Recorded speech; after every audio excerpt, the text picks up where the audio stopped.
Kadama TV eddoboozi lya Kadama ono liriko wansiko naye nsuubira mujja kubeera nga muwuliriza agamba ali muzibu. Agamba boosi we yamusanga ng'asaba, Kadama ono mulokole, yamusanga asaba n'agamba nti yamusanga asaba mizimu era yaleeta emizimu awaka. Kakati omanyi ensaba zino za njawulo. Abalokole nsuubira mwenna mumanyi ensaba y'abalokole. Oluusi abalokole basaba nga amaloboozi bagateeka waggulu. Olina asaba ng'ateeka waggulu, ateeka emikono waggulu nga bwe mumanyi nga bwe basaba. Tumanyi kuno okusaba kw'abalokole abasinga oba bonna basaba bwe batyo nga emikono bagiteeka waggulu ng'amaloboozi gali waggulu. Kakati Omuwarabu oyinza okwesanga famire ezimu mu Bawarabu abo tebalabangako mulokole asaba atya. Tugambe omulokole w'e Uganda kuba nja kwogera ku b'e Uganda kuba bo bemmanyi nti ensaba yaabwe, oba n'aba Nigeria bwe mbalaba mu firimu basaba bwe batyo, emikono bagiteeka waggulu, eddoboozi lyabwe ne balisussaamuko katono oba ne boogerera waggulu nga basaba. Kati Omuwarabu atalabanga ku muntu ng'akola ekintu kino bw'akusanga mu butuufu teeberezaamu ggwe Muwarabu, tolabanga ku mulokole asaba. Omulokole w'e Uganda n'omusanga mu kaluumu ng'asaba. Manyi waliwo kye tugamba nti tulina okuteekanga ebintu bino mu buntu ne tubiteekera ddala nti ekintu kino kyalirabise kitya. Oba teebereza nti oleese omukozi owaka, mukozi ava eyo ngulu oba ava wona n'omusanga ng'ali mu kaluumu ke ng'ayina engeri ebigambo by'ayogera, ayogera mu lulimi lw'otategeera, ayogera ebigambo by'otategeera, emikono agikuba eno, walirowoozezza otya? Kyandikukanze tekyandikukanze? Kadama agamba obuzibu bwonna awo we bwatandikira, embeera n'ekyuka ne bagamba nti yali ayita mizimu.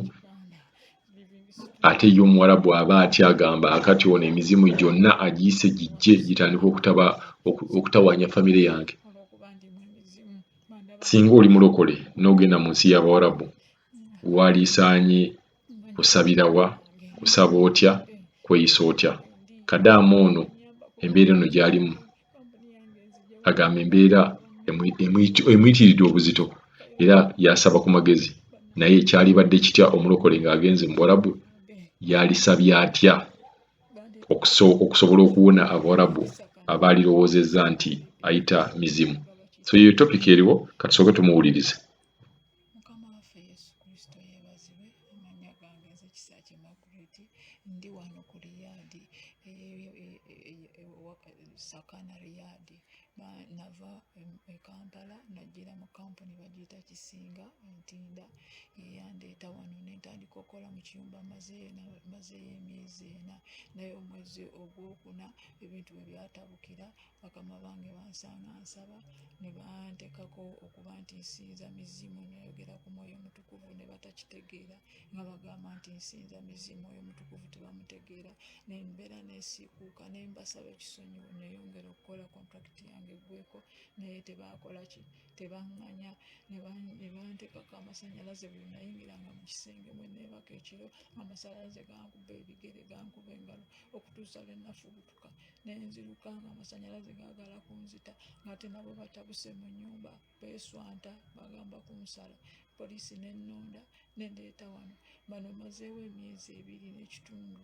Okuva lwe najja ebintu tebitambula, naye nkisinga obukulu nina ekirwadde ekinnuma, nina ebintu ebinywa, nina ebinyonka amabeere, nina ebintu ebintambula ku mutwe, ebirala binkwata amagulu, ne bwendya emmere yonna ninga atalya. Nkaze nze nampeddewo eddagala, ne bwendimira terinyamba. Bannanga Oluganda, abasumba bange abalungi ab'e Uganda, badde nsaba munyambe n'olutalo lw'ennwana lwa Mwoyo Mutukuvu, kuba nayogera ku Mwoyo Mutukuvu nenyingira mu shaliya law zaabwe. Ate bagamba nze naleeta sitaani mu nsi yaabwe era nafuuka ekyenyinyalo. Buli mwana ndaba alaba muzimu. Naye mbasaba bannanga Abooluganda munyambe, kubanga neetaaga okudda eka, seetaaga ddagala, neetaaga ddwaliro erya Katonda nenyambe bannange abooluganda mwenna abasumba bange Pasita Kayanja bannange bonna ab'Emutundwe bannange munyambe omusumba Kiganda Livingstone abooluganda bannange mwenna munyambe ndi wano sirina nyamba sirina mpuliriza olw'okuba ndimu emizimu bandabanga obuzimu bandabanga swayitaani banyambe bannange munyambe sirina bwendi sirina ananyamba kubanga ngezizaako kampuni yange nzija wano baŋŋamba bannona naye tewali kigenda mu maaso fayiro teririmu etambula bannange munyambe Buganda munyambe bandeeta wano ku deportation ey'Sakana ndi Saudi Arabia ekibuga bakiyita Riyadh